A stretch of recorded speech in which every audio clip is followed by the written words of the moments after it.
Hi friends, please subscribe to Amravati Media and press the bell icon for more latest updates.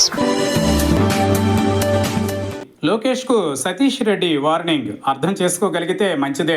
అధికారానికి మించిన బలం మరొకటి ఉండదు. అదే శాశ్వతమని భావిస్తూ కొందరు నాయకులు రెచ్చిపోతూ ఉంటారు. అధికారం అనేది మత్తు లాంటిది.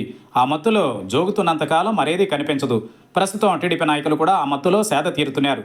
ప్రత్యర్థులపై కేసులు, వేధింపుల గురించి ఎంత తక్కువ మాట్లాడుకుంటే అంత మంచిది.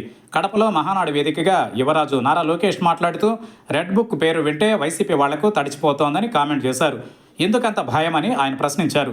రెడ్ బుక్ దెబ్బతో ఒక ఆయన బాత్రూముల కింద పడి చేయి విరగ్గొట్టుకున్నాడని, ఇంకా ఎవరెవరికి ఏమైందో ఆయన చెప్పుకొచ్చారు.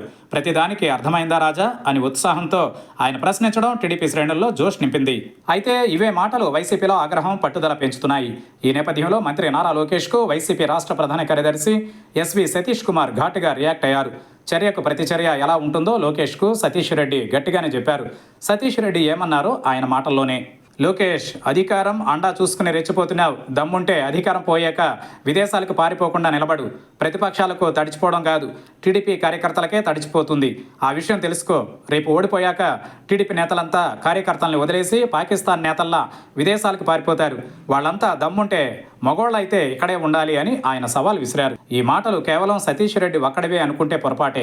వైసీపీ గ్రామస్థాయి కార్యకర్త మొదలుకొని రాష్ట్ర స్థాయి నాయకుల మనోభావాలను సతీష్ రెడ్డి మాటలు ప్రతిబింబించాయి. అంతగా టీడీపీ పాలనలో అరాచకాలు పెరిగిపోయాయని వైసీపీ శ్రేణులు ఆగ్రహంగా ఉన్నాయి. అధికారం కోసం వైసీపీ వేచి చూస్తోంది. ఇప్పుడు ఎవరైతే తమను ఇబ్బంది పెడుతున్నారో వాళ్ళను ఏం చేస్తారో కూడా చెప్పలేమన్నట్టుగా కసితో రగిలిపోతున్నారు. అందుకే రాజకీయాలు, కాలం ఎప్పుడూ మన వైపే ఉండవని లోకేష్ గుర్తించి కక్షపూరిత విధానాలకు స్వస్తి చెప్పాల్సిన అవసరం ఉంది. వైసీపీ అధికారంలోకి వస్తే ఏమవుతుందో సతీష్ రెడ్డి నేరుగానే హెచ్చరిస్తున్నారు. అర్థమవుతోందా యువరాజా అని మంత్రి నారా లోకేష్ను వైసీపీ శ్రేణులు ప్రశ్నిస్తున్నాయి.